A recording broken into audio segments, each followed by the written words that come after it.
Hello നമസ്കാരം, എല്ലാവർക്കും challenger ആപ്പിലേക്ക് സ്വാഗതം.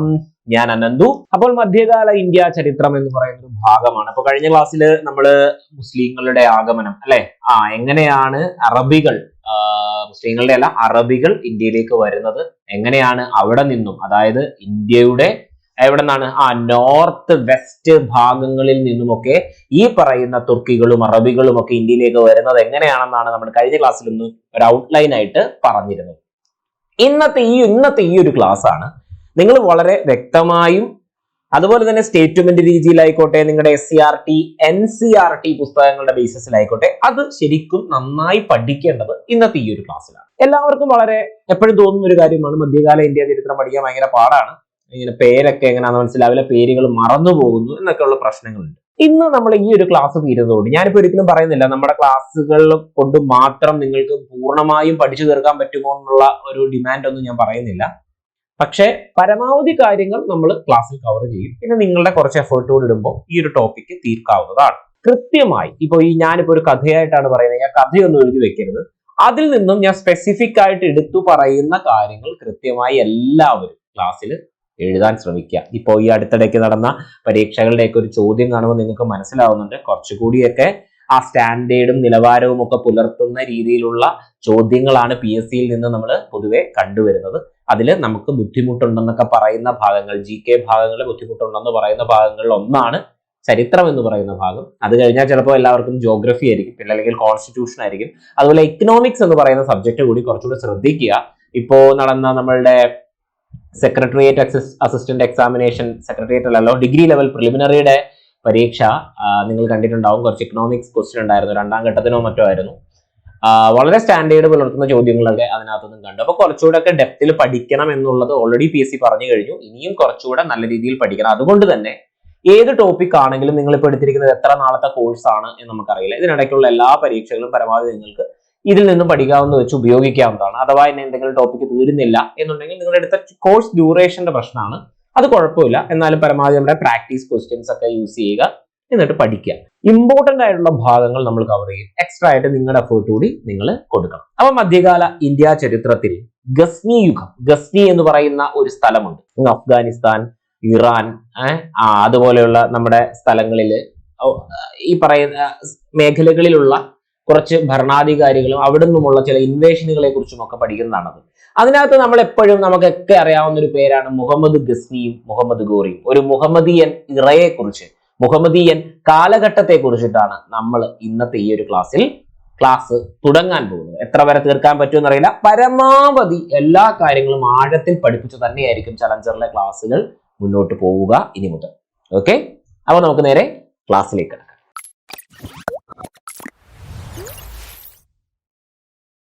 അപ്പൊ നിങ്ങൾ കേട്ടിട്ടുള്ള ഒരു പേരാണ് മുഹമ്മദ് ഗസ്നി എന്ന ഈ പേര് അല്ലെ. മുഹമ്മദ് ഗസ്നി ഏതാണ്ട് 9ാം നൂറ്റാണ്ടിന്റെ തുടക്കം മുതൽ അങ്ങ് പേർഷ്യയിൽ എന്ന് പറഞ്ഞു കഴിഞ്ഞാൽ നിങ്ങൾ മാപ്പൊക്കെ എടുത്ത് നോക്കിക്കഴിഞ്ഞാൽ നമ്മുടെ ഇറാന്, അഫ്ഗാനിസ്ഥാന്, ആ ഭാഗങ്ങളിലൊക്കെ നിൽക്കുന്ന തുർക്കി, തുർക്ക്മിനിസ്ഥാന്, അങ്ങനെയൊക്കെയുള്ള തുർക്ക്മിനിസ്ഥാന്, ഇങ്ങനെയൊക്കെയുള്ള രാജ്യങ്ങളൊക്കെ ചേരുന്ന ഭാഗമാണ് നമ്മളന്ന് പേർഷ്യൻ രാജ്യങ്ങൾ എന്നൊക്കെ പറയുന്ന ഭാഗം.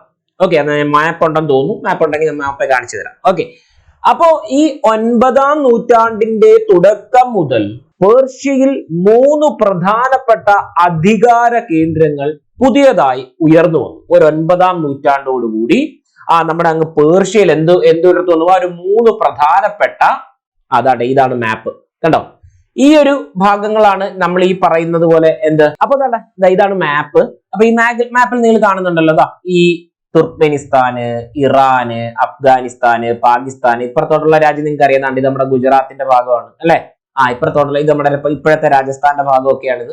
അപ്പൊ ഇന്ത്യയുടെ ഭാഗമാണ്, ഇങ്ങോട്ട് ഇന്ത്യയാണ്.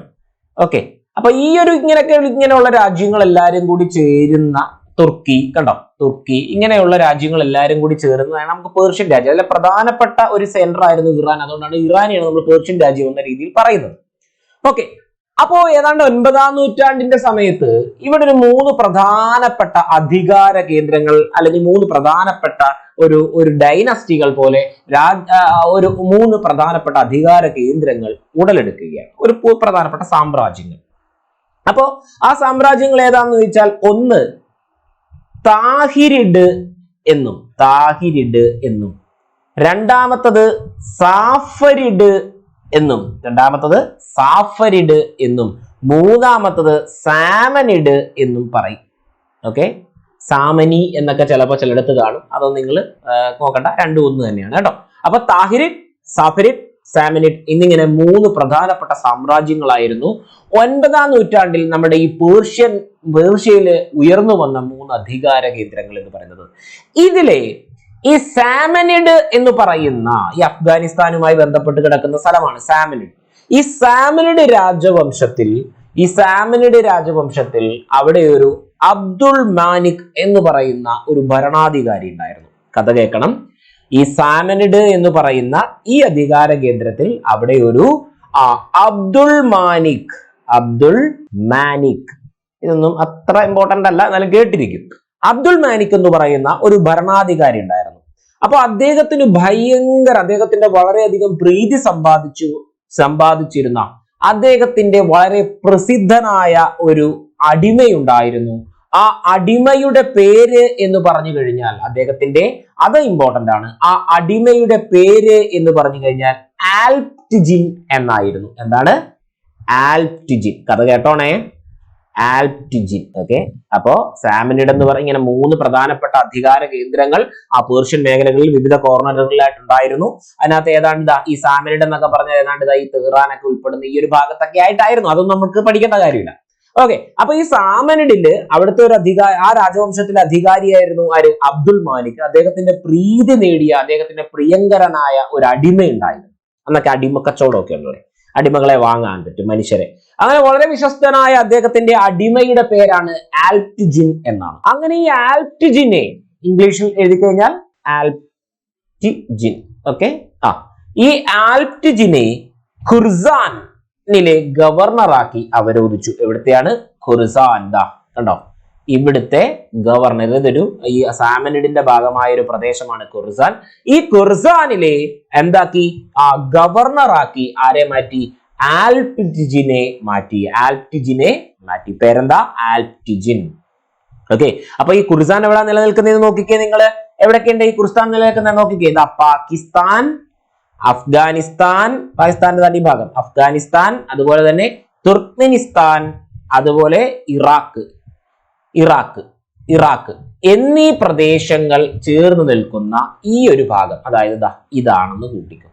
ഇതാണ് ഖുറാസാൻ എന്ന് പറയുന്ന, അല്ലെങ്കിൽ ഈ പറയുന്ന ഖുറാസാൻ എന്ന് പറയുന്ന മേഖല എന്ന് പറയുന്ന ആ ഒരു ചുറ്റും പാകിസ്ഥാൻ, അഫ്ഗാനിസ്ഥാൻ, തുർക്ക്മെനിസ്ഥാൻ, ഇറാഖ്. കേട്ടോ, ഇറാഖ്, തുർക്ക്മെനിസ്ഥാൻ, അഫ്ഗാൻ. അപ്പൊ ഈ ഇറാന്റെ ഭാഗം, ഇന്നത്തെ ഇറാന്റെ ഭാഗം വേണമെങ്കിൽ നമുക്ക് എന്ത് പറയാം? ഖുറാസാൻ എന്ന് പറയാം. അങ്ങനെ ഇതിനാൽ ചുറ്റപ്പെട്ട് നിൽക്കുന്ന ഒരു പ്രദേശമായിരുന്നു ഖുറാസാൻ. അവിടുത്തെ ഗവർണറായി ആരെ?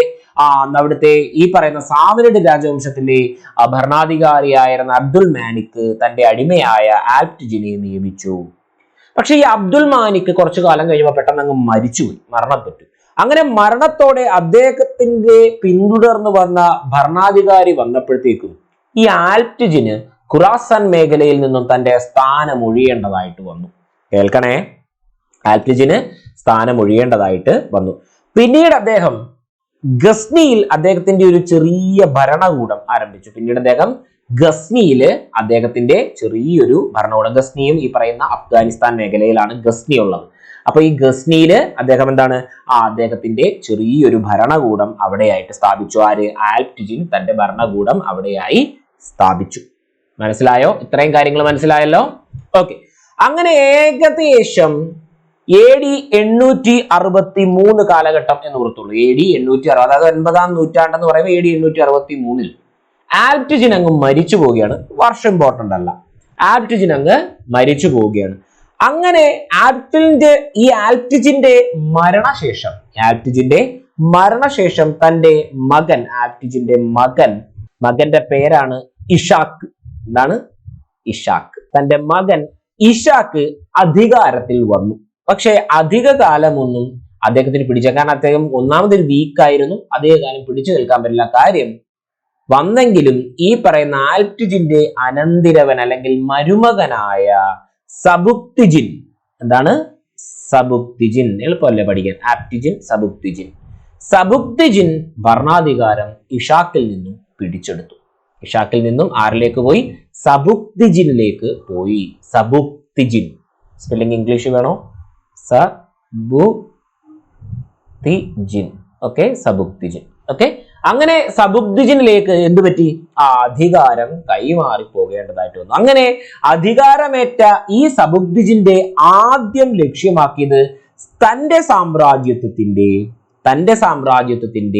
കിഴക്കും അതുപോലെ തന്നെ പടിഞ്ഞാറു ഭാഗവും, നോർത്ത് വെസ്റ്റ്, അതായത് ഇങ്ങോട്ടുള്ള ഭാഗങ്ങളും രാജ്യത്തിന്റെ ഇങ്ങോട്ടുള്ള ഭാഗങ്ങളും, ആ വെസ്റ്റ് ഈസ്റ്റ് അല്ലെ ഭാഗങ്ങൾ എന്താണ് വിപുലമാക്കാനുള്ള അല്ലെങ്കിൽ അതിർത്തി വിസ്തൃതമാക്കാനുള്ള നടപടികളായിരുന്നു സബുക്തിജിൻ ആദ്യമായി എടുത്തത്. ഇതിനായി അയൽ രാജാവായിരുന്ന ഏതാണ്ട് ലാഹോർ മേഖലയിലൊക്കെ ഉണ്ടായിരുന്ന നമ്മുടെ ഇന്ത്യയോട് ചേർന്ന് നിൽക്കുന്ന ഭാഗമായ അവിടുത്തെ ഒരു രാജാവായിരുന്നു, അതായത് ഷാഹി വംശത്തിലെ അത് എന്താണ് ഷാഹി വംശം ഒന്നും നിങ്ങൾ പഠിക്കണ്ട, ആവശ്യമില്ലാത്തൊന്നും പഠിക്കണ്ട. ഷാഹി എന്ന് പറഞ്ഞ ഒരു രാജവംശം ഉണ്ട്, ലാഹോർ ആ മേഖലകളിലായിട്ടുണ്ടായിരുന്നു. ഈ ഷാഹി വംശത്തിലെ ആ ഭരണാധികാരിയായിരുന്ന രാജാവായിരുന്നു ആര്? ജയപാലൻ. അങ്ങനെ ഈ ഷാഹി വംശ രാജാവായ ജയപാലന്റെ രാജ്യാതിർത്തിയിലേക്ക് സബുക്തിജിൻ തന്റെ പടയെ നയിച്ചുകൊണ്ടേ ചെന്നു. സബുക്തിജിൻ ഈ ഷാഹി വംശ സാമ്രാജ്യത്തിന്റെ ഭരണാധികാരിയായ ജയപാലന്റെ സാമ്രാജ്യത്തിലേക്ക് തന്റെ പട നയിച്ചു. അങ്ങനെ വൈഹാന്ത് അല്ലെങ്കിൽ വൈഹിന്ദ്, നിങ്ങൾക്ക് എന്ത് വേണമെങ്കിലും വായിക്കാം. വൈഹാൻഡ് എന്നും പറയാറുണ്ട്, വൈഹിന്ദ് എന്നും പറയാറുണ്ട്. ഓക്കെ, വൈഹിന്ദ്. ഓക്കെ, വൈഹാൻഡ് അല്ലെങ്കിൽ വൈഹിന്ദ്. ഈ വൈഹിന്ദ് ആയിരുന്നു എന്ത്? ഈ ജയപാലൻ എന്ന് പറയുന്ന ഷാഹി വംശത്തിന്റെ തലസ്ഥാനം എന്ന് പറയുന്നത്. ഷാഹി വംശത്തിന്റെ തലസ്ഥാനം എന്ന് പറയുന്നത് ഈ വൈഹിന്ദ് എന്ന് പറയുന്ന ഒരു സ്ഥലമായിരുന്നു. അങ്ങനെ ജയപാലൻ ശക്തമായ തിരിച്ചടികൾ ഈ പറയുന്ന സബുക്തിജിന് നേരെ എടുത്തു എങ്കിലും ഭയങ്കര മഞ്ഞും ദുർഘടമായ കാലാവസ്ഥയാലും യുദ്ധം ചെയ്യാൻ സാധിക്കാതെ ജയപാലന് തന്റെ രാജ്യത്തേക്ക് പിൻവാങ്ങേണ്ടതായിട്ട് വന്നു.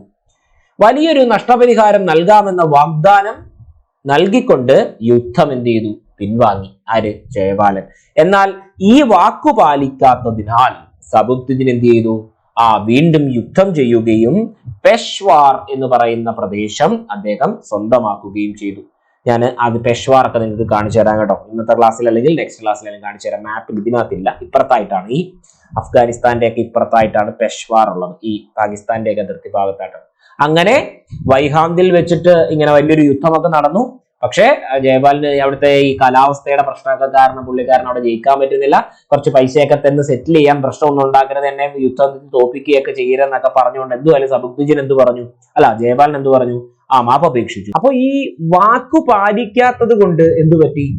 സ്വാഭാവികമായിട്ടും നമ്മളുടെ ഈ സബുക്തിജിൻ തിരിച്ചടിച്ചു. അങ്ങനെ ജയപാലന്റെ രാജ്യത്തിന്റെ ഭാഗമായ പെഷ്വാർ അദ്ദേഹം പിടിച്ചെടുത്തു. പക്ഷെ ഈ പെഷ്വാർ പിടിച്ചെടുത്തു, കാര്യങ്ങളൊക്കെ സ്വന്തമാക്കി എന്നൊക്കെ ഇരുന്നാൽ തന്നെയും സബുക്തിജിൻ പെഷ്വാറിൽ തന്റെ വലിയൊരു ശ്രദ്ധയൊന്നും നൽകിയതൊന്നുമില്ല. സംഭവം സ്ഥലം കിട്ടി, പക്ഷെ അതിന് വലിയൊരു ശ്രദ്ധയൊന്നും സബുക്തിജിൻ കൊടുത്തിട്ടുണ്ടായിരുന്നില്ല. അങ്ങനെ അദ്ദേഹം താർഥാർ എന്ന് പറയുന്ന യുദ്ധത്തിൽ സാമനി രാജാവിനെ സഹായിക്കുന്നതിനായിട്ട് രാജ്യത്തിന്റെ വടക്കൻ ദിക്കിലേക്ക് നീങ്ങുകയാണ് അതിന് പകരമായിട്ട് ഉണ്ടായത്. അപ്പോ ഈ താർത്താർ യുദ്ധം എന്ന് പറയുന്നത് നമ്മുടെ ഇന്ത്യൻ അധിനിവേശവുമായി ബന്ധമൊന്നും ഇല്ലെങ്കിൽ പോലും ഇന്ത്യൻ അധിനിവേശ സമയത്ത് സബുക്തിജിൻ നടത്തിയ ഒരു യുദ്ധമാണ് ഏത്? ഈ താർത്താർ യുദ്ധം എന്ന് പറയുന്നത്. താർത്തർ വാർ. ആരാണ് ഈ യുദ്ധത്തിൽ? സാമനി അല്ലെങ്കിൽ സാമനിഡ്, അതാണ് സാമനി രാജാവ് എന്ന് പറയുന്നത്. സാമനിഡ് രാജാവിനെ സഹായിക്കുന്നതിനായി രാജ്യത്തിന്റെ വടക്കൻ ദിക്കിലേക്ക് ആര് പോയി? നമ്മളുടെ ഇദ്ദേഹം പോയി. ആര്? സബുക്തിജിൻ പോയി. രാജ്യത്തിന്റെ വടക്കൻ ദിക്ക്, വടക്കെന്ന് പറയുമ്പോൾ ഇങ്ങോട്ട് നോർത്തേൺ ഭാഗത്തേക്ക് അദ്ദേഹം പോയി. മനസ്സിലായെന്ന് വിശ്വസിക്കുന്നു. അങ്ങനെ അതിന്റെ ഉപകാരമായിട്ട് അദ്ദേഹത്തെ, ഈ സാമനിഡ് രാജാവിനെ സഹായിച്ചതിന്റെ ഉപകാരമായിട്ട് അദ്ദേഹത്തിന്റെ മകൻ മുഹമ്മദിനെ സാമനി രാജാവ് ഖുറാസനിലെ ഗവർണറായി നിയമിക്കുകയാണ്. അപ്പൊ ഖുറാസനിലെ പുതിയ ഒരു ഗവർണർ വരുന്നു. ഞാനിന്ന് ഇതിനകത്തുള്ള ഇതെല്ലാം ഒന്ന് മൈക്ക് മനസ്സിലാക്കാൻ വേണ്ടിയിട്ടാണ്. ഓക്കെ, അപ്പോ ഓക്കെ, അങ്ങനെ വടക്കൻ അതിർത്തിയിലൊക്കെ പോയിട്ടെങ്കിലെങ്കിലും എന്ത് പറ്റി? അങ്ങനെ നമ്മുടെ ഒരു മുഹമ്മദിനെ, ഈ പറയുന്ന സബുക്തിജിന്റെ മകൻ മുഹമ്മദിനെ എങ്ങോട്ടേക്ക് കൊണ്ടുവരാൻ പോവുകയാണ്? ഖുറാസനിലെ ഗവർണറായി കൊണ്ടുവരാനായിട്ട് പോവുകയാണ്. അപ്പം ഈ താർത്താർ യുദ്ധത്തിൽ സബുക്തിജിൻ ആരെ സഹായിച്ചു? സാമനിഡിനെ സഹായിക്കുന്നു. ആ സഹായത്തിന് പ്രത്യുപകാരമായി സാമനിഡ് രാജാവ് ഖുറാസൻ എന്ന് പറയുന്ന മേഖലയിലെ ഗവർണറായി ആരെ നിയമിക്കുന്നു? ഈ പറയുന്ന അദ്ദേഹത്തിന്റെ മകൻ മുഹമ്മദിനെ സാമനിഡ് രാജാവ് ഖുറാസനിൽ ഗവർണറായി. അങ്ങനെ ഏതാണ്ട് AD 997 കാലഘട്ടത്തിൽ സബുക്ദ്ദീൻ അന്തരിക്കുകയാണ്. AD 997 കാലഘട്ടത്തിൽ എന്തുപറ്റി? നമ്മുടെ സബുക്ദ്ദീൻ അങ്ങ് അന്തരിച്ചു, അദ്ദേഹം മരിച്ചുപോയി. അങ്ങനെ ജയപാലിനെ തോൽപ്പിച്ചു നേടിയ പെഷ്വാർ ശരിക്കും പറഞ്ഞു കഴിഞ്ഞാൽ അവിടെ പിടിച്ചെടുത്തുവെങ്കിൽ അതൊരു നിഷ്ഫലമായി. കാരണം അത് പിന്നീട് ആർക്കും വേണ്ട എന്നുള്ള ഭാഗത്തിൽ കിടക്കുക. ചില സ്ഥലമൊക്കെ പിടിച്ചിട്ട് കാടും പടലും ഒക്കെ പിടിച്ച് നമ്മുടെ വീടിനെ അങ്ങോട്ട് പാമ്പും പഴുതാരയൊക്കെ കേട്ടാൻ വേണ്ടി ഇടത്തില്ലേ, അതേപോലെ വെറുതെ കാശിരുന്നു, അതുകൊണ്ട് സ്ഥലം മേടിച്ചിട്ടു, എപ്പോഴെങ്കിലും ശരിയാക്കണമെങ്കിൽ എഴുതാൻ എന്നുള്ള രീതിയിൽ പിടിച്ചൊരു സ്ഥലം മാത്രമായിരുന്നു പെഷ്വാർ. അതുകൊണ്ട് തന്നെ ഒരു നിഷ്ഫലമായ ഒരു ശ്രമം മാത്രമായിരുന്നു ഏത് പെഷ്വാർ എന്ന് പറയുന്നത്. അങ്ങനെ തുടർന്ന് അധികാരത്തിനായി അദ്ദേഹത്തിന്റെ മക്കളായ മുഹമ്മദും അതുപോലെ ഇസ്മയിലും, ആരുടെ? സബുക്ദ്ദീന്റെ മക്കളായ മുഹമ്മദും അതുപോലെ തന്നെ ഇസ്മയിലും വഴക്കിനായിട്ട് വന്നു. മുഹമ്മദും വന്നു, അതുപോലെ തന്നെ ഇസ്മയിലും വന്നു. അപ്പൊ സബുക്ദ്ദീൻ ഇസ്മയിലും വന്നു, മുഹമ്മദും വന്നു, ഇസ്മയിലും വന്നു. ഓക്കെ, അപ്പൊ എന്ത് സംഭവിച്ചു? മുഹമ്മദും ഇസ്മയിലും ചേരിപ്പേര് തുടങ്ങി. ഇതിൽ മൂത്ത മകനായിരുന്നു നമ്മളുടെ മുഹമ്മദ്. ഈ മുഹമ്മദ് ഇസ്മയിലിനെ പരാജയപ്പെടുത്തുകയും ജീവിത അന്ത്യം വരെ തടവിന് ശിക്ഷിക്കുകയും ചെയ്ത് മുഹമ്മദ് അധികാരം പിടിച്ചെടുത്തു. ഇതിനിടയ്ക്ക് മുഹമ്മദിന്റെ ഗവർണർ പദവി രാജാവ്, നമ്മുടെ സാമനിഡ് രാജാവ് എന്ത് ചെയ്തു? പിൻവലിച്ചു. അപ്പൊ ഇതിൽ ഭയങ്കരമായ ദേഷ്യം ആർക്കുണ്ടായി? മുഹമ്മദ് ഉണ്ടായേ. എന്നെ വിളിച്ച് എനിക്ക് എൻ്റെ അച്ഛൻ ചെയ്തത് ഉപകാരത്തിന്റെ ഫലമായിട്ട് തന്നതായിരുന്നു ഈ ഗവർണർ പദവി, അത് ഒരു ഇതുമില്ലാതെ രാജാവ് എടുത്ത് മാറ്റിയിരിക്കുന്നു, പിൻവലിച്ചിരിക്കുന്നു. ഇതിൽ ഭയങ്കരമായ ഈശുണ്ടായിരുന്ന മുഹമ്മദ് സാമനി രാജാവിന് നേരെ യുദ്ധത്തിന് ചെല്ലുകയും അദ്ദേഹത്തെ പരാജയപ്പെടുത്തുകയും ചെയ്തു. എന്നിട്ട് എന്ത് ചെയ്തു? ഖലീഫയിൽ നിന്നും ഒരു പ്രത്യേക പത്രത്തിന്റെ സഹായത്താൽ സാമനി രാജാവിന്റെ പ്രദേശങ്ങൾ മുഴുവൻ മുഹമ്മദ് തന്റെ രാജ്യത്തിനോട് ചേർത്ത് വെച്ചു. മുഹമ്മദ് തന്റെ രാജ്യത്തിനോട് ചേർത്ത് വെച്ചു. മനസ്സിലായോ? ഇത്രയും മനസ്സിലായോ? അപ്പൊ നമ്മൾ എവിടെ നിന്നാ തുടങ്ങിയത് നമുക്കറിയാം അല്ലെ? അപ്പൊ സബുക്ദ്ദീൻ വരെ എത്തിയത് എങ്ങനെയാണെന്ന് നമുക്കറിയാം അല്ലെ? അബ്ദുൽ മാലിക് ഉണ്ടായിരുന്നു. അദ്ദേഹത്തിന്റെ മരണശേഷം നമ്മുടെ മാറ്റിയ ആരാണ്? ആൽറ്റ്ജിനെ മാറ്റുന്നു. അപ്പൊ അദ്ദേഹം എന്ത് ചെയ്തു? ഗസ്നിയില് അദ്ദേഹത്തിന്റെ ചെറിയൊരു ഭരണകൂടം തുടങ്ങിയതാണ്. ആൽറ്റ്ജിന് ശേഷം പിന്നീട് വരുന്നു അദ്ദേഹത്തിന്റെ മകൻ വന്നെങ്കിലും അദ്ദേഹത്തെ മാറ്റിക്കൊണ്ട് അനന്തിരവനായ സബുക്ദ്ദീൻ വന്നു. സബുക്ദ്ദീൻ അങ്ങനെ കുറെ കാര്യങ്ങളും കുറെ പ്രദേശങ്ങളും ജയപാൽ എന്ന് പറഞ്ഞ രാജാവിനെയും ഒക്കെ അല്ലെ യുദ്ധത്തിലൊക്കെ തോൽപ്പിച്ചു, കാര്യങ്ങളൊക്കെ നടത്തിയെങ്കിലും എന്തുപറ്റി? പിന്നീട് കുറെ കാലം കഴിഞ്ഞ് സാമനിഡ് രാജാവിനെ താർത്താർ യുദ്ധത്തിൽ സഹായിച്ചതിന്റെ പേരിൽ തന്റെ മകനെ ഗവർണറാക്കുന്നു, ഖുർഷാനിലെ ഗവർണറാക്കുന്നു. അതിനുശേഷം പിന്നീട് അദ്ദേഹവും മരിക്കുന്നു, സബുക്ദ്ദീൻ മരിക്കുന്നു. സബുക്ദ്ദീന്റെ മക്കൾ തമ്മിൽ തല്ലുകൂടുന്നു. ആരൊക്കെയാണ്? മുഹമ്മദും ഇസ്മയിലും. അതിൽ മുഹമ്മദ് ജയിച്ചു. പക്ഷെ ഈ സമയത്ത് സാമനിഡ് രാജാവ് മുഹമ്മദിന്റെ ഗവർണിയൻ പദവി തള്ളിക്കളഞ്ഞു. അപ്പൊ ഇതിൽ മനം തിന്നിട്ട് എന്ത് ചെയ്തു? മുഹമ്മദ് സാമനിഡ് രാജാവിന് നേരെ യുദ്ധത്തിന് പുറപ്പെട്ടു. അതിൽ മുഹമ്മദ് ജയിക്കുന്നു. അങ്ങനെ സാമനിഡ് രാജാവിന്റെ പല പ്രദേശങ്ങളും ഖലീഫയുടെ പ്രത്യേക ഇതില് ആർക്ക് കിട്ടുന്നു? നമ്മളുടെ മുഹമ്മദിന് കിട്ടുന്നു. അപ്പൊ നമുക്ക് മനസ്സിലായി അങ്ങനെ ഈ മുഹമ്മദ് എല്ലാ അധികാരങ്ങളും ഒക്കെ പിടിച്ചെടുത്തു. സാമനി രാജാവിനെ ഒക്കെ തോൽപ്പിച്ചു. ഖലീഫയുടെ പ്രത്യേക അധികാരത്തിലൂടെ അധികാരത്തിലേക്ക് വന്നു. അങ്ങനെ ഈ നമ്മളുടെ ഈ മുഹമ്മദ് തന്റെ പേരിനോടൊപ്പം സ്വയം ഒരു പേരും കൂടി എന്ന് ചേർത്തു, സുൽത്താൻ. സുൽത്താൻ എന്ന് പറയുന്ന ഒരു ടൈറ്റിൽ ആര് സ്വന്തമായിട്ട് സ്വീകരിച്ചു? നമ്മളുടെ ഈ മുഹമ്മദ് സ്വീകരിച്ചു. അങ്ങനെ മുഹമ്മദൻ ചരിത്രത്തിൽ, ഇന്ത്യയുടെ മധ്യകാല ഇന്ത്യ ചരിത്രത്തിലെ മുഹമ്മദൻ ചരിത്രത്തിലെ ആദ്യ സുൽത്താനായി നമുക്ക് മുഹമ്മദിനെ കാണാം. ഓക്കെ, ആദ്യ സുൽത്താനി മുഹമ്മദ്. അപ്പൊ സുൽത്താൻ മുഹമ്മദ് അല്ലെങ്കിൽ അദ്ദേഹത്തെ വിളിച്ച പേരാണ് എന്ത്? മുഹമ്മദ് ഗസ്നി എന്ന്. കാരണം ഗസ്നി രാജ്യത്തെ ഇത് കേന്ദ്രീകരിച്ചത് കൊണ്ടാണ് അദ്ദേഹത്തെ എന്ത് വിളിച്ചത്? മുഹമ്മദ് ഗസ്നി എന്ന പേര് അദ്ദേഹത്തിന് നൽകുകയാണ്. അപ്പൊ 1000-നും 1026-നും ഇടയിൽ നമ്മുടെ സിന്ധു ഗംഗ, അപ്പൊ സിന്ധു എവിടെ? അപ്പൊ നമ്മൾ ഇന്ത്യ, ഇപ്പോഴത്തെ ഇന്ത്യ എടുത്തു കഴിഞ്ഞാൽ ഇത് നമ്മളുടെ ഇന്ത്യ ആണെങ്കിൽ ഇത് നമ്മളുടെ ഇന്ത്യ ആണെന്ന് വെച്ചോളൂ, ഇങ്ങനെയൊക്കെ ഇരിക്കുമെന്ന് വെച്ചോ, ഇന്ത്യ. ഓക്കെ, ഇവിടെ നിന്നാണ് നമ്മളുടെ സിന്ധു നദി അല്ലെ? സിന്ധു നദി പോകുന്നുണ്ട്, ഇവിടെ കൂടെ നമ്മുടെ ഗംഗയുണ്ട്. അപ്പോ ഈ സിന്ധു നദിയുടെയും ഗംഗാ നദീതടങ്ങളുടെയും ഇടയിലൂടെ ഇന്ത്യൻ പ്രദേശത്തെ ഏതാണ്ട് ഈ മേഖലയെ, ഇന്ത്യൻ പ്രദേശത്തെ ഏതാണ്ട് 17 തവണ ഈ മുഹമ്മദ് ഗസ്നി ആക്രമിച്ചു. അങ്ങനെ സുൽത്താൻ മുഹമ്മദിന്റെ ആദ്യത്തെ അധിനിവേശം എന്ന് പറയുന്നത്, സുൽത്താൻ മുഹമ്മദിന്റെ ആദ്യത്തെ അധിനിവേശം എന്ന് പറയുന്നത് എവിടെയായിരുന്നു എന്ന് ചോദിച്ചാൽ ഇന്ത്യക്ക് പടിഞ്ഞാറുള്ള ഖൈബർ ചുരങ്ങളിലെ ടൗണുകളിലായിരുന്നു. ഈ ഖൈബർ ചുരം എന്ന് പറഞ്ഞു കഴിഞ്ഞാൽ പാകിസ്ഥാൻ അഫ്ഗാനിസ്ഥാൻ അതിർത്തികളിലൂടെ കടന്നു വരുന്ന, അഫ്ഗാനിസ്ഥാനെ പാകിസ്ഥാനുമായൊക്കെ ബന്ധപ്പെടുത്തുന്ന ഒരു ചുരമാണ് ഖൈബർ ചുരം. ഈ ഖൈബർ ചുരത്തിന് ചുറ്റുമുള്ള ആ ചെറിയ ചെറിയ ടൗണുകളിലേക്കായിരുന്നു ഇത് സുൽത്താൻ മുഹമ്മദിന്റെ ആദ്യത്തെ അധിനിവേശം. അപ്പൊ പറയും, സാർ ഇന്ത്യ ആക്രമിച്ചു എന്ന് പറഞ്ഞിട്ട് എന്തിനാ ഈ പറയുന്ന ഖൈബർ ചുരവും പാകിസ്ഥാനും ഒക്കെ പറയുന്നത്? അന്നൊക്കെ അത് ഇന്ത്യയുടെ വലിയ ഭാഗം, വലിയ കേന്ദ്രീകൃത ഭാഗങ്ങളൊക്കെയാണ്. അത് നിങ്ങൾ തന്നെ ഓർത്തിരുന്നോണം. ഓക്കെ, ഇന്നത്തെ രീതിയിൽ ആലോചിക്കരുത്. അങ്ങനെ ഈ സുൽത്താൻ മുഹമ്മദിന്റെ ആദ്യ അധിനിവേശം എന്ന് പറയുന്നത് ഇന്ത്യയുടെ പടിഞ്ഞാറുള്ള ഖൈബർ ചുരങ്ങളിലെ ടൗണുകളിലായിരുന്നു ലക്ഷ്യമാക്കിയത്. രണ്ടാമത്തെ അദ്ദേഹത്തിന്റെ പടയോട്ടം എന്ന് പറയുന്നത് തന്റെ അച്ഛന്റെ, അതായത് സബുക്ദ്ദീന്റെ ശത്രുവായിരുന്ന ജയപാലൻ, അല്ലെ? തന്റെ അച്ഛന്റെ ശത്രുവായിരുന്ന ജയപാലിനെതിരെയായിരുന്നു രണ്ടാമത്തെ പടയോളം. സുൽത്താനാൽ പിടിക്കപ്പെട്ട ജയപാല് ചില വ്യവസ്ഥകളിൽ മോചിതനായി എങ്കിലും അപമാനിതനായ നമ്മളുടെ ഈ ജയപാൽ എന്തു ചെയ്തു? സ്വന്തമായൊരു ചിതയൊക്കെ ഒരുക്കി അതിനകത്ത് അങ്ങ് ആത്മഹത്യ ചെയ്ത് കളഞ്ഞു. അപമാന ഭയം കൊണ്ട് അങ്ങ് ആത്മഹത്യ ചെയ്തു. നമ്മുടെ ഈ പന്നിയിൽ സെൽവത്തിനകത്തൊക്കെ സിനിമ കാണുമ്പോൾ തുടക്കത്തിൽ കണ്ടിട്ടില്ലേ? നിങ്ങൾ കാണാത്തവരുണ്ടെങ്കിൽ സോറി. തുടക്കത്തിലെ ഒരു സീനുണ്ട്, നമ്മുടെ ബാബു ആന്റണിയുടെ അടുത്ത് യുദ്ധമൊക്കെ ചെയ്തിട്ട് ഇങ്ങനെ വരുമ്പോ ഇങ്ങനെ തലയില് ഇതൊക്കെ ക്യാപ്പ് മാറ്റിട്ട് എന്നെ കൊണ്ടിട്ട്. അപ്പം ഈ അന്നത്തെ രാജാക്കന്മാർക്ക് പരാജയപ്പെടുക എന്നൊക്കെ പറഞ്ഞു കഴിഞ്ഞാൽ ഒരു രക്ഷയില്ല മോനെ, ഭയങ്കര നാണക്കേടാണ്. അപ്പൊ ആ നാണക്കേട് കൊണ്ട് ഈ ജയപാലൻ എന്ത് ചെയ്തു? അങ്ങ് ആത്മഹത്യ ചെയ്തു. അങ്ങനെ ഈ സമയം നമ്മളുടെ മുഹമ്മദൻ പെഷ്വാർ പിന്നീട് സ്വന്തമായി കൈക്കലാക്കുകയാണ്. വീണ്ടും പെഷ്വാർ എന്നങ്ങ് പോയല്ലോ ജയപാലൻ, പിന്നെ അങ്ങ് എടുത്തു. ഒരു വിഫല ശ്രമമായി സബുക്ദ്ദീന്റെ ആ പിടിയെങ്കിലും രണ്ടാമത് നമ്മളുടെ ഈ മുഹമ്മദ് പെഷ്വാർ കൈക്കലാക്കുകയാണ്. അങ്ങനെ ആവശ്യപ്പെട്ട തുക നൽകാത്തതിനാൽ ഹിറ രാജാവിനെ ആക്രമിച്ചുകൊണ്ടായിരുന്നു അദ്ദേഹത്തിന്റെ മൂന്നാമത്തെ ആക്രമണം എന്ന് പറയുന്നത്. അങ്ങനെ അദ്ദേഹത്തിന്റെ ഒരുപാട് ആക്രമണ പരമ്പരകളുണ്ട്, അല്ല പ്രധാനപ്പെട്ടത് നമുക്ക് പഠിക്കാനുണ്ട്. ഓക്കെ, അങ്ങനെ ഹിറ രാജാവിനെ ആക്രമിക്കുകയായിരുന്നു. നാലാമത്തെ ആക്രമണം എന്ന് പറഞ്ഞു കഴിഞ്ഞാൽ ജയപാലന്റെ മകനായിരുന്ന, നമ്മുടെ ജയപാലൻ എന്ന് പറയുന്ന രാജാവിന്റെ മകനായിരുന്നു ആനന്ദപാലൻ. ജയപാലൻ എന്ന രാജാവിന്റെ മകനായിരുന്നു ആനന്ദപാലൻ.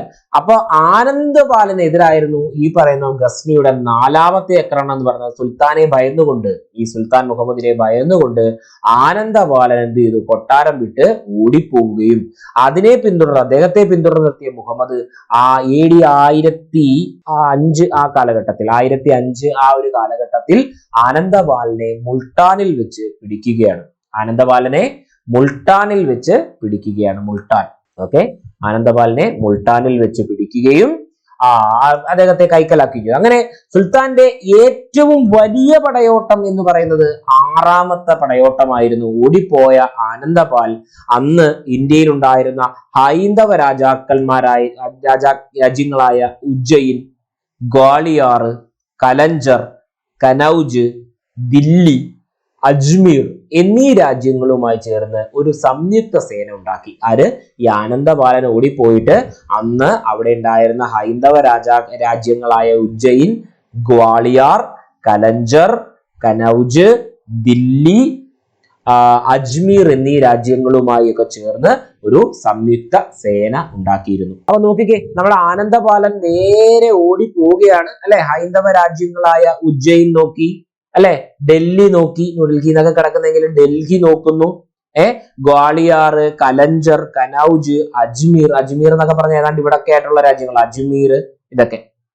ഓക്കെ, ഇങ്ങനെയൊക്കെ എടുക്കുന്നതാണ്. നമ്മൾ നേരത്തെ പറഞ്ഞ പെഷ്വാർ എന്ന് പറയുന്ന രാജ്യം ഇവിടെയാണ്, കണ്ടോ? പെഷ്വാർ.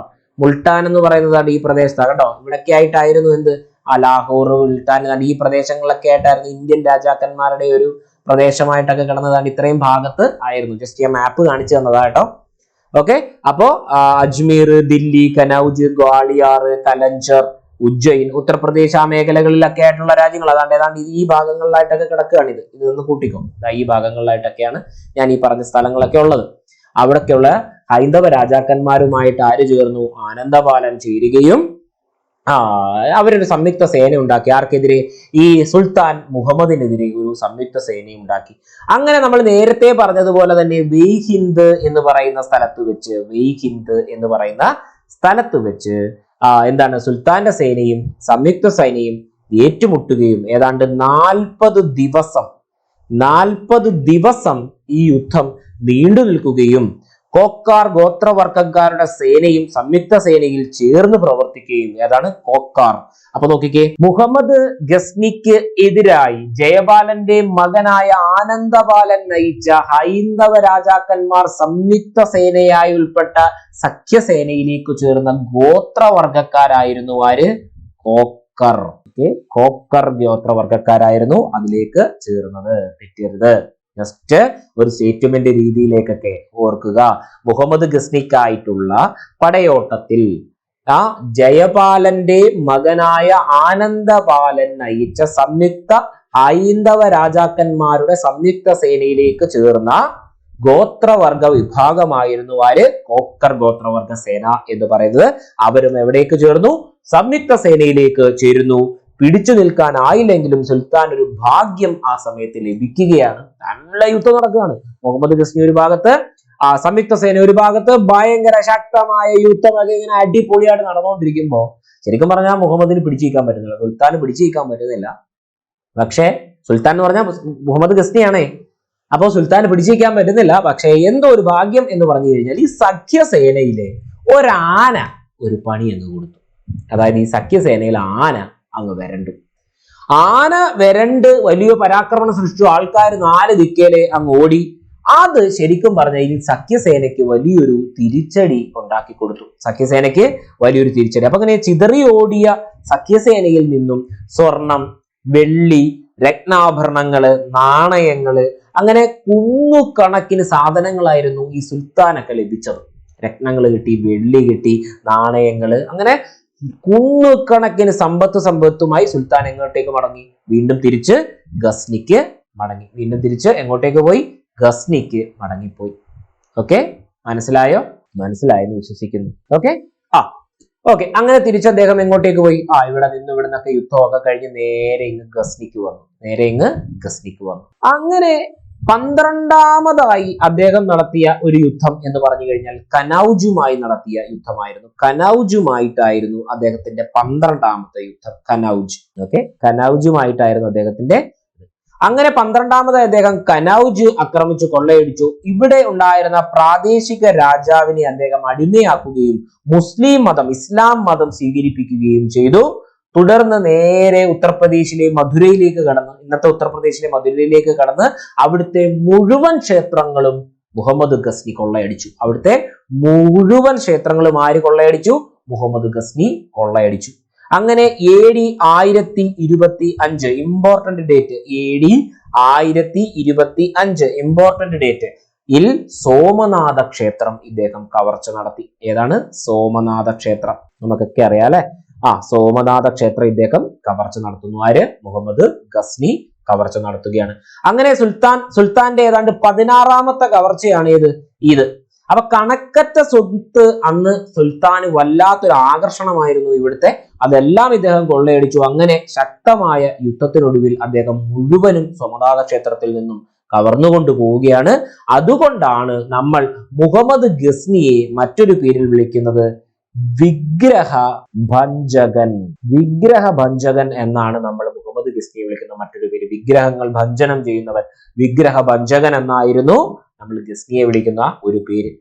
അങ്ങനെ അദ്ദേഹം ഇതെല്ലാം കൊള്ളയടിച്ച് ഇഷ്ടം പോലെ കുന്നുകണക്കിന് ചാക്കുമായിട്ട് അദ്ദേഹം തിരിച്ച് ഗസ്നിയിലേക്ക് പോകുന്ന വഴിക്ക് സേനാംഗങ്ങൾ വിശപ്പും ദാഹവും കൊണ്ടൊക്കെ തളർന്നു വീഴാനൊക്കെ തുടങ്ങി. ഈ സമയത്ത് ജാട്ട് ഗോത്രവർഗക്കാർ, ശ്രദ്ധിച്ചു കേൾക്കണം, ഇവിടെ ഒരു കോക്കാർ നമ്മൾ പറഞ്ഞു, അതുപോലെ തന്നെ കേട്ടോ, ജാട്ട് ഗോത്രവർഗക്കാരുടെ ആക്രമണവും ശക്തമായി അന്ന് ഗസ്നിക്ക് നേരിടേണ്ടി വന്നു. അതിൽ നല്ല ക്ഷീണമൊക്കെ ഉണ്ടെങ്കിൽ ഒരു വിധമൊക്കെ അദ്ദേഹം കഷ്ടപ്പെട്ടായാലും അദ്ദേഹം തിരിച്ച് എത്തി. അപ്പോ ഈ ജാട്ട് ഗോത്രവർഗക്കാരെ ആക്രമിക്കാനായിട്ടായിരുന്നു പിന്നീട് സുൽത്താൻ അവസാനമായി ഇന്ത്യയിലേക്ക് വരുന്നത്. അപ്പോ സുൽത്താൻ അവസാനമായി, മുഹമ്മദ് ഗസ്നി അവസാനമായി ഇന്ത്യയിലേക്ക് വരുന്നത് ഈ ജാട്ട് ഗോത്രവർഗക്കാരെ ആക്രമിക്കാൻ. കാര്യം ഇദ്ദേഹത്തിന്റെ മടക്കയാത്രയിൽ ഇവർ തിരിച്ചടിച്ചു. അതിന് പ്രതികാരം വീട്ടാനായിട്ടാണ് മുഹമ്മദ് ഗസ്നി അദ്ദേഹത്തിന്റെ, അപ്പൊ അതൊരു ഇമ്പോർട്ടന്റ് പോയിന്റ് ആണ്. ജാട്ട് ഗോത്രവർഗക്കാരെ ആക്രമിക്കാനാണ് സുൽത്താൻ അവസാനമായി, സുൽത്താൻ എന്ന് പറഞ്ഞാൽ മുഹമ്മദ് ഗസ്നി, സുൽത്താൻ അവസാനമായി ഇന്ത്യയിലേക്ക് വരുന്നത്. ഓക്കെ, അങ്ങനെ 1030 അദ്ദേഹം മരണമടഞ്ഞു. 1030 മുഹമ്മദ് ഗസ്നി മരണമടഞ്ഞു. മനസ്സിലായോ? ഓക്കെ, മനസ്സിലായെന്ന് വിശ്വസിക്കുന്നു. അപ്പൊ നമുക്ക് ഈ മുഹമ്മദ് ഗസ്നി ഒന്ന് വിലയിരുത്താം, എന്നിട്ട് നമുക്ക് ഇന്നത്തെ ക്ലാസ് അവസാനിപ്പിക്കാം. എന്താണ് വിലയിരുത്തേണ്ടത്? കാരണം വിലയിരുത്തേണ്ട ഒരു ആവശ്യം നമുക്ക് ഉണ്ട്. കാര്യം ഇപ്പോൾ നമ്മൾ കുറച്ചുകൂടി ഡെപ്തിൽ പഠിക്കേണ്ടത് കൊണ്ട് നമുക്ക് കുറച്ച് വിലയിരുത്തി നോക്കാം. എങ്ങനെ വിലയിരുത്താം? ഇന്ത്യ ആക്രമിച്ച് ഒരു ഭരണം പിടിച്ചെടുക്കുക എന്ന ഉദ്ദേശം മുഹമ്മദ് ഗസ്നിക്ക് ഉണ്ടായിരുന്നു? ഇല്ല, മുഹമ്മദ് ഗസ്നിക്ക് അങ്ങനെ ഒരു ഉദ്ദേശം ഉണ്ടായിരുന്നില്ല. എന്നാൽ കൊള്ള, മോഷണം, സമ്പത്തുണ്ടാക്കൽ മാത്രം എന്നത് ഗസ്നിയുടെ കാര്യം. നമുക്ക് ഇനിയൊരു മുഹമ്മദ്, വേറൊരു മുഹമ്മദിനെ കുറിച്ച് പഠിക്കാനുണ്ട്, അതുകൊണ്ടാണ് ഞാൻ ഇവിടെ ഡിസ്കസ് ചെയ്യുന്നത്. ഓക്കെ, കൊള്ള, മോഷണം എന്ന് സമ്പത്തുണ്ടാക്കുക മാത്രമായിരുന്നു മുഹമ്മദ് ഗസ്നിയുടെ പ്രധാന പരിപാടി. ഇന്ത്യയിൽ എന്നതുപോലെ തുർക്കി പോലെ പേർഷ്യയുടെ വടക്കു പടിഞ്ഞാറൻ അതിർത്തികളിലും ഇദ്ദേഹം കൊള്ള നടത്തിയിട്ടുണ്ട്. ഇന്ത്യയിലെ പോലെ തന്നെ തുർക്കി, അതുപോലെ തന്നെ പേർഷ്യന്റെ അതിർത്തി പ്രദേശങ്ങളിലുമൊക്കെ ഗസ്നി എന്ത് നടത്തിയിട്ടുണ്ട്? കൊള്ള നടത്തിയിട്ടുണ്ട്. യുദ്ധവീരനായിരുന്നുവെങ്കിലും ഒരു ഭരണതന്ത്രജ്ഞനായിരുന്നു എന്ന് നമുക്ക് മുഹമ്മദ് ഗസ്നി അല്ലെങ്കിൽ സുൽത്താൻ മുഹമ്മദിനെ നമുക്ക് വിലയിരുത്താൻ കഴിയില്ല.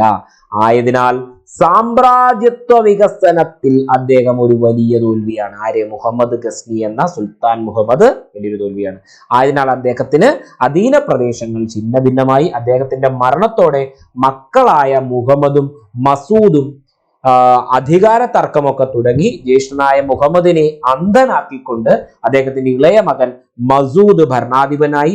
പക്ഷേ മസൂദിന്റെ സുഖലോലുപതയിൽ, ജീവിത രീതിയിലുമൊക്കെ വീണ്ടും രാജ്യം അപജയത്തിലേക്ക് സഞ്ചരിക്കേണ്ടതായിട്ടൊക്കെ വരികയാണ്. ഓക്കെ, അങ്ങനെ ഒരവസരത്തിൽ മസൂദിന്റെ സേനാനായകൻ, അതായത് മുഹമ്മദ് ഗസ്നിയുടെ ഇളയ മകനാണ് മസൂദ്. മസൂദിന്റെ ഒരു സേനാനായകൻ ഉണ്ടായിരുന്നു. അദ്ദേഹം തഗ്രീബെഗിൽ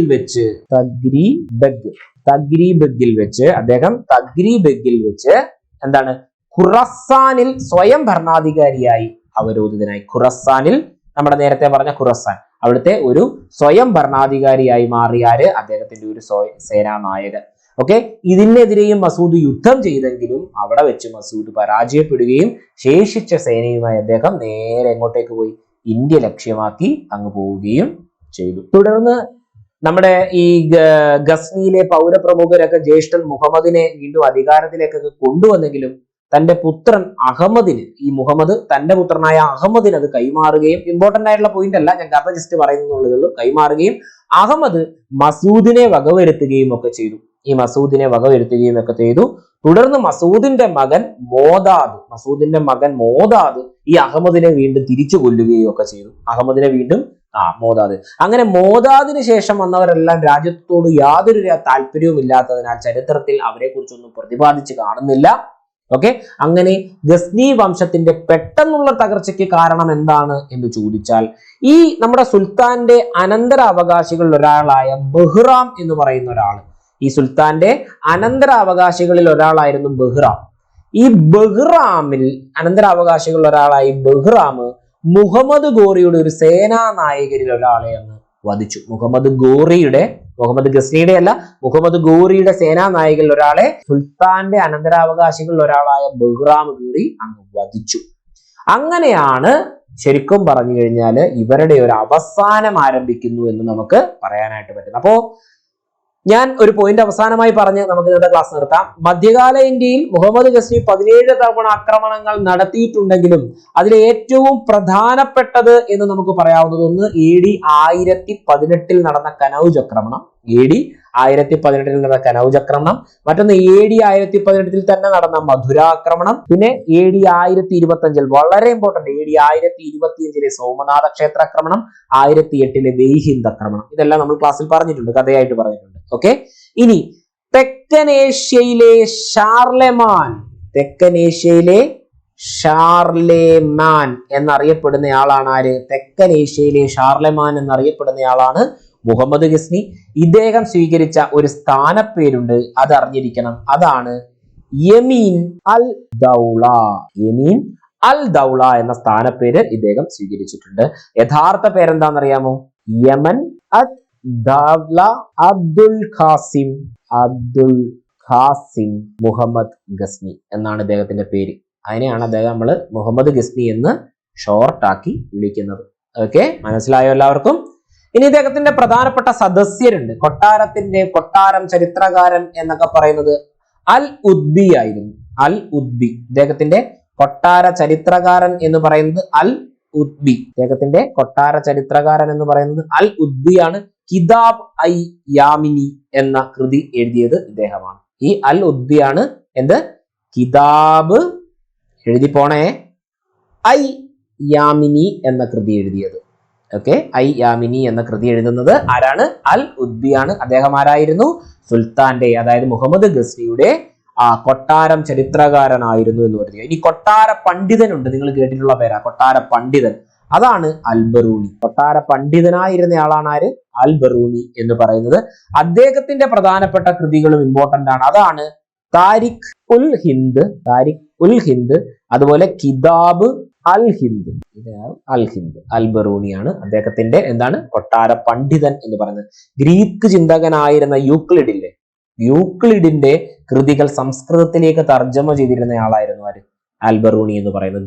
ഗ്രീക്ക് ചിന്തകനായ യൂക്ലിഡിന്റെ ഈ കൃതികളൊക്കെ സംസ്കൃതത്തിലേക്കൊക്കെ പ്രധാനമായും തർജ്ജമ ചെയ്തിരുന്ന ഒരാളായിരുന്നു ആര്? നമ്മുടെ അൽ ബറൂണി എന്ന് പറയുന്നത്. പിന്നെ നമ്മൾ ഇദ്ദേഹവുമായി ബന്ധപ്പെട്ട് കേൾക്കുന്ന ഏറ്റവും പ്രധാനപ്പെട്ട ഒരു പേരാണ്, ഞാൻ ഇവിടേക്ക് എഴുതാം, പ്രധാനപ്പെട്ട ഒരു പേരാണ് ഇത്. പ്രധാനപ്പെട്ട ഒരു പേരാണ് എന്ത്? ഫിർദൌസി. ഓക്കെ, ഫിർദൌസി എന്ന് പറഞ്ഞാൽ ഗസ്നി കാലഘട്ടത്തിൽ ജീവിച്ചിരുന്ന പ്രശസ്തനായ ഒരു എഴുത്തുകാരനാണ് ഫിർദൌസി. ഇദ്ദേഹമായിരുന്നു ഗസ്നിയുടെ ആസ്ഥാന കവി എന്ന് പറഞ്ഞത്. ഇദ്ദേഹത്തെയാണ് നമ്മൾ പേർഷ്യൻ ഹോമർ എന്നൊക്കെ വിളിച്ചിരുന്നത്. ഇദ്ദേഹത്തെയാണ്. ഓക്കെ, ഷാനാമ എന്ന കൃതിയുടെ രചയിതാവാണ്. പേർഷ്യൻ ജനതയുടെ ഇതിഹാസമാണ് ഏത്? ഷാനാമ. ഓക്കെ, പേർഷ്യൻ ജനതയുടെ ഇതിഹാസമാണ് ഷാനാമ എന്ന് പറയുന്നത്. രാജാക്കന്മാരുടെ പുസ്തകം എന്നറിയപ്പെടുന്ന ബുക്കാണ് ഏത്? ഷാനാമ എന്ന് പറയുന്നത്. മനസ്സിലായെന്ന് വിശ്വസിക്കുന്നു. ഓക്കെ, അപ്പോ ഇത്രയും പഠിച്ചു കഴിയുമ്പോൾ നമ്മൾ മുഹമ്മദ് ഗസ്നി എന്ന് പറയുന്ന ഭാഗം കഴിയുകയും മുഹമ്മദ് ഗോറി അല്ലെങ്കിൽ ഗോർ ചരിത്രത്തിലേക്ക്, ഗോർ ഭരണകൂടത്തിലേക്ക് നമ്മൾ കാൽ വയ്ക്കേണ്ടതുണ്ട്. അത് ഇന്നത്തെ ക്ലാസ്സിൽ നമുക്ക് തീർക്കാൻ കഴിയില്ല. അത് നമുക്ക് നെക്സ്റ്റ് ക്ലാസ്സിൽ ഡിസ്കസ് ചെയ്യാം. ഓക്കെ, അപ്പോൾ എല്ലാവർക്കും ഇന്നത്തെ ഈ ഒരു സെഷൻ മനസ്സിലായി എന്ന് വിശ്വസിക്കുന്നു. മറ്റൊരു സെഷനുമായി പിന്നോട്ട് ദിവസം കാണാം. Thank you.